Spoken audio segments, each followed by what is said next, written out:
Today's session gives me a lot of joy, not just because it's Cosmos, which is one of my favorite summer programs to get my students into, but to see how many people have been interested for wanting this content. So thank you so much, all of you, for coming. I promise you, you guys will have the time of your life today. Okay.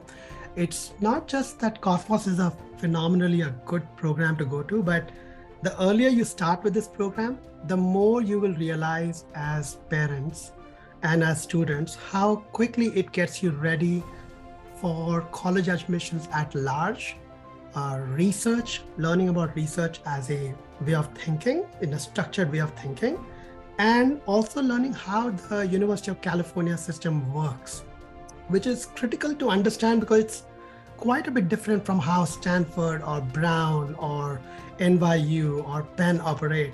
The UCs have a different expectation from their profile, predominantly being research universities, not really being, on the liberal arts as well known.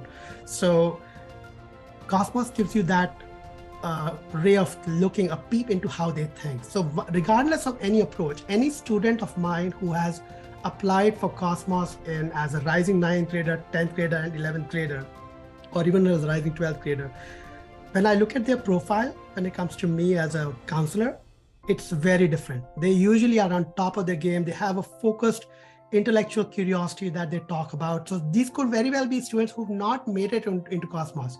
But the fact that they've looked at all the different clusters and have forced themselves to, wonder about it, makes them already a good candidate. So keep that in mind as you look at this, okay? This is my background. I became a counselor by chance, not because what I wanted to do. When my own daughters came to me 8 years ago talking about APs and college admissions, having come from India, I had zero idea of the process. And I didn't want to sound like somebody who did not. So I went to a few counselors, but everybody comes from the background in academia. And that in a way frustrated me because I just felt there was not enough progression every meeting I was having for my daughters with the counselors. So because of my engineering background, my process is a lot more linear, if you might call it. It lacks some of the creativity, but it gets the work done because it's very structured. At any point in time, I want to know if I'm doing well or not. So there should be a yay or a nay at any given time saying, is my student on track? That's a big part of what I do. And this Independent Education Consultants Association, they keep me honest, they keep me on my track, so they make sure I don't do something crazy. But yeah, that certification is very important to be a good counselor.